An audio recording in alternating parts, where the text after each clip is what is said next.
നമസ്കാരം, ഡോക്ടർ ലൈവിലേക്ക് സ്വാഗതം. കുട്ടികളിൽ സാധാരണ കണ്ടുവരുന്ന ഒരു പ്രശ്നമാണ് ചുമ. ചുമ വളരെ നിസ്സാരമാണെന്ന് കരുതി നാം തള്ളിക്കളയാറുണ്ട്. എന്നാൽ ചുമ ഒരു അസുഖമാണോ? അതിനെ എപ്പോഴെല്ലാമാണ് ഗൗരവമായിട്ട് എടുക്കേണ്ടത്? ചുമയ്ക്കുള്ള പ്രശ്നങ്ങളും അവയ്ക്കുള്ള പരിഹാരങ്ങളും ഇതൊക്കെയാണ് ഇന്നത്തെ ഡോക്ടർ ലൈവിലൂടെ. ഇതേക്കുറിച്ച് നിങ്ങളോട് സംസാരിക്കുന്നത് doctor Sachidananda Kamath, consultant paediatrician, Welcare Hospital, Kochi. നമസ്കാരം ഡോക്ടർ. നമസ്കാരം ഡോക്ടർ, നമ്മൾ സാധാരണയായിട്ട് കുട്ടികളിൽ കാണാറുള്ള ഒരു പ്രശ്നമാണ് ചുമ. അപ്പൊ ചുമ ഒരു അസുഖമാണോ? ഇത് എപ്പോഴാണ് ഉണ്ടാകുന്നത് എന്നെല്ലാം ഒന്ന് വിശദമായിട്ട് പറഞ്ഞുതരാം. നേരത്തെ പറഞ്ഞ മാതിരി ഈ ചുമ ഒരു അസുഖമല്ല.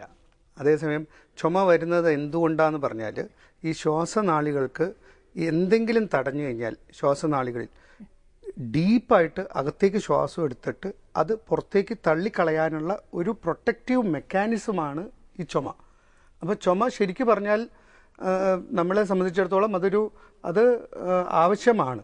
എന്തെങ്കിലും അതിൻ്റെ അകത്ത് തട്ടുന്നത്, അത് കഫമാവാം, ഒരു ഇൻഫെക്ഷൻ കൊണ്ടാവാം, ഇല്ലെങ്കിൽ അതൊരു ഫോറിൻ ബോഡി എന്ന് പറഞ്ഞാൽ എന്തെങ്കിലും ശ്വാസനാളികൾക്ക് പോയി കഴിഞ്ഞാൽ അതാവാം, ഇല്ലെങ്കിൽ വെറുതെ ഇറിറ്റേഷൻ എന്ന് പറഞ്ഞാൽ ഡസ്റ്റോ എന്തെങ്കിലും വന്നിട്ട് അതാവാം.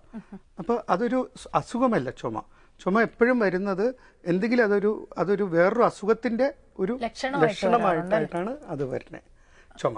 പിന്നെ ചുമ എന്തുകൊണ്ടാന്ന് പറഞ്ഞാൽ ഈ ശ്വാസനാളികൾക്ക് ഏറ്റവും മുകളിൽ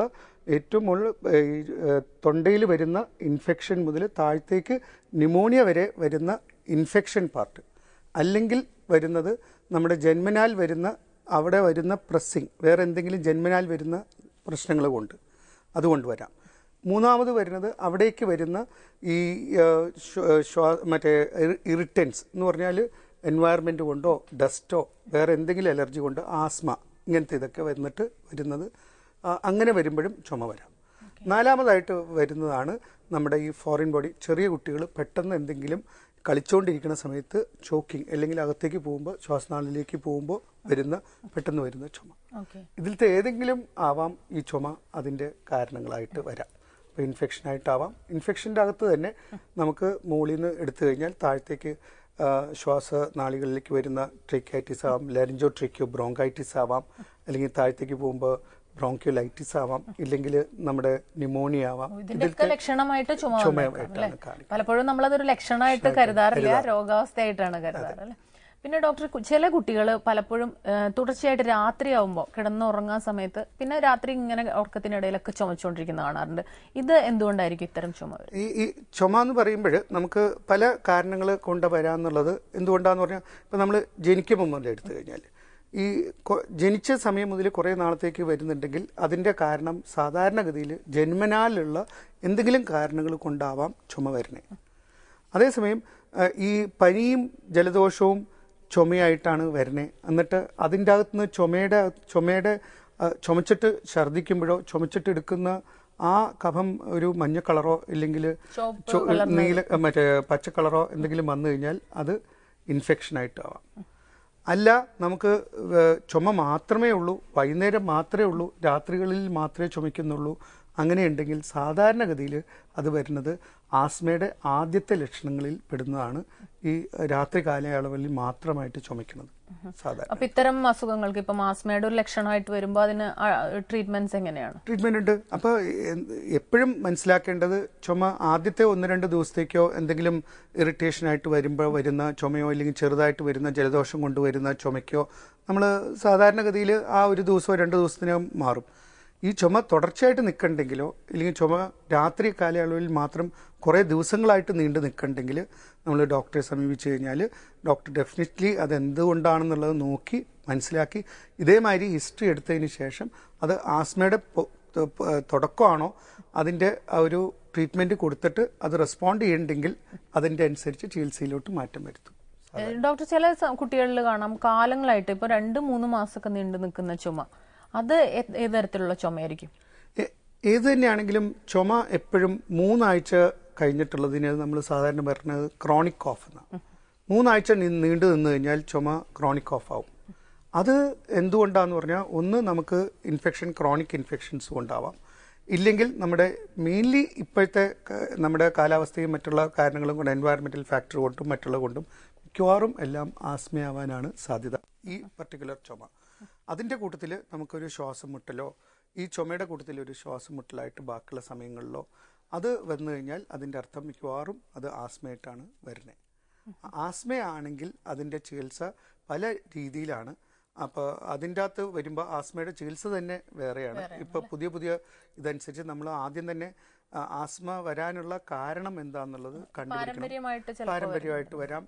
പാരമ്പര്യമായിട്ട് ആസ്മ വന്നാലും അതിന് നമുക്ക് അവർക്കെല്ലാം സാധ്യതകളാണ്. പാരമ്പര്യമായിട്ട് ഒരാൾക്ക് അച്ഛനും അമ്മയ്ക്കോ ഇല്ലെങ്കിൽ പാരൻസിന് ആരെങ്കിലും ഉണ്ടെങ്കിൽ അതിൻ്റേതായിട്ടുള്ള പ്രൊപ്പോർഷനേറ്റ്ലി അവർക്ക് അവരുടെ കുട്ടികൾക്ക് മിക്കവാറും വരാൻ ചാൻസ് ഉണ്ട്. അങ്ങനെയുള്ള കുട്ടികൾക്ക് ആസ്മ ആണ് ഫസ്റ്റ് ഡയഗ്നോസിസ് നമ്മൾ ചെയ്യണത്. ആസ്മയാണെങ്കിൽ മൈൽഡൊക്കെ ആണെങ്കിൽ നമ്മൾ വെറും അതാത് സമയങ്ങളിൽ നമുക്ക് ചികിത്സ കൊടുത്തിട്ട് നമുക്ക് മാറ്റാം. അല്ല അതിനേക്കാളും കൂടുതൽ വരുന്നുണ്ട്, ഇപ്പോൾ ആഴ്ചതോറും വരുന്നുണ്ട് ചുമ, അല്ലെങ്കിൽ എല്ലാ ദിവസവും എന്നുള്ള നിലയ്ക്ക് ചികിത്സയിലേക്ക് പോകേണ്ടി വരുന്നു, ഡോക്ടറെ സമീപിക്കേണ്ടി വരുന്നു എന്നുണ്ടെങ്കിൽ നമ്മൾ അതിന് ശേഷമുള്ളത് മരുന്നുകൾക്കോ ഇല്ലെങ്കിൽ മൂന്നാമതായിട്ട് നമുക്ക് എടുക്കാൻ പറ്റുന്നത് ഇൻഹലേഷൻ തെറാപ്പിയിലോട്ടോ പോകേണ്ടി വരും. അത് ഓരോ സ്റ്റേജിലനുസരിച്ച് അത് ഏതാണ് ആ ഒരു പർട്ടിക്കുലർ അസുഖം എന്നുള്ളത്, ആസ്മയിലത്തെ ഏത് ഏത് സ്റ്റേജിലാണ് അവരെന്നുള്ളത് അറിഞ്ഞതിന് ശേഷം ചികിത്സ ചെയ്യേണ്ടി വരും. ഡോക്ടർ, ഈ പണ്ട് കാലത്തൊക്കെ കണ്ടിട്ടുള്ളതായിരുന്നു വില്ലൻ ചുമ. ഇപ്പൊ അത് കുറവാന്ന് തോന്നുന്നു കാണുന്നത്. പണ്ട് ഇങ്ങനെ പഴയുള്ളവർ പറയും കുട്ടികൾ ചുമച്ച് ഇങ്ങനെ വില്ല് പോലെ ആവുന്ന ഒരവസ്ഥ. അത്തരം ചുമകൾ ഇപ്പൊ കാണുന്നില്ല. അത്തരം ചുമകൾ ഇപ്പൊ കാണുന്നില്ല. അതിന്റെ ഒരു വെറൈറ്റി ആയിട്ട് വേറൊരു രീതിയിൽ വരുന്നുണ്ട്. അതിപ്പോ എൻ്റെ ഇപ്പൊ ഈ ഒരു കഴിഞ്ഞ 10-15 കൊല്ലത്തിനകം വില്ലൻ ചുമ എന്ന് പറഞ്ഞിട്ട് അതേമാതിരിയുള്ള പെർട്ടോസിസ് അല്ലെങ്കിൽ ഊപ്പിംഗ് കോഫ്, അല്ലെങ്കിൽ അതിന് പറയണത് ഹൂപ്പ് എന്നെന്ന് പറഞ്ഞാൽ ചുമച്ചിട്ട് കണ്ടിന്യൂസ് ആയിട്ട് ചുമ വന്നിട്ട് അകത്തേക്ക് ഇങ്ങനെ ശ്വാസം എടുക്കുക എന്ന് പറഞ്ഞിട്ട് ചുമച്ച് എന്ന് പറഞ്ഞിട്ടെടുക്കുക. അതാണ് ഊപ്പിംഗ് കോഫ് എന്ന്, വില്ലൻ ചുമ അല്ലെങ്കിൽ നിലങ്കാരി ചുമ എന്ന് പറഞ്ഞത്. അതിന് ഇപ്പം നമ്മൾ എടുക്കുന്ന ഇഞ്ചക്ഷൻ ട്രിപ്പിൾ എന്ന് പറയണത് സാധാരണ എല്ലാവരും എടുക്കുന്നത് ട്രിപ്പിൾ എന്ന് പറയുന്നതിൻ്റെ അകത്ത് ഒരു പി എന്ന് പറയുന്ന സാധനം പെർട്ടോസിസ് ആണ്. അത് നമ്മൾ 3 ഡോസ് എടുക്കുന്നുണ്ട്. ഈ എല്ലാവരും തന്നെ എടുക്കുന്നുണ്ട്. അതുകൂടാണ്ട് ഒരു 1.5 വയസ്സിലും എടുക്കുന്നുണ്ട്, 5 വയസ്സിലും എടുക്കുന്നുണ്ട്.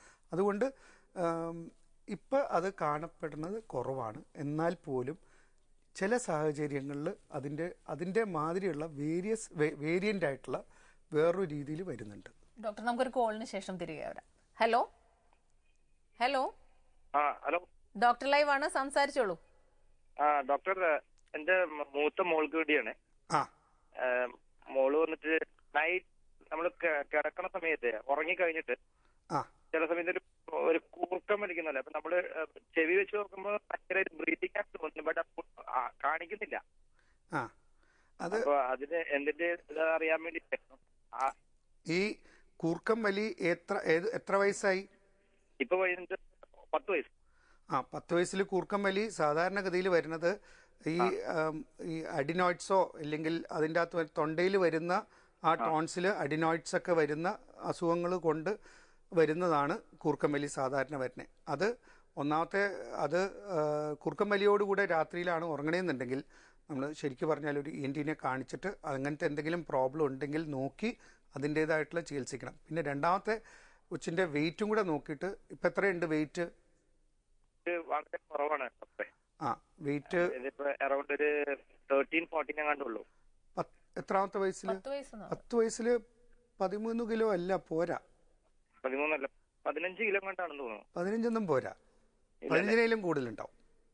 ഏതായാലും ഒരു ENT-നെ കണ്ടിട്ട് കൂർക്കം വലിയെ പറ്റി നോക്കിയതിന് ശേഷം അതെന്തുകൊണ്ടാന്നുള്ളത്, അഡിനോയിഡ്സോ ടോൺസിലിൻ്റെ പ്രശ്നങ്ങളുണ്ടോ ഇല്ലെന്നുള്ളത് നോക്കിയതിന് ശേഷം അതിൻ്റേതായിട്ടുള്ള ചികിത്സ എടുത്തു കഴിഞ്ഞാൽ കൂർക്കം വലിയുടെ ഇത് കുറയാൻ സാധ്യതയുണ്ട്. ഡോക്ടർ, നമുക്കൊരു ഇടവേളയ്ക്ക് ശേഷം തിരികെ വരാം. ഡോക്ടർ ലൈവിൽ ഒരു ഇടവേള.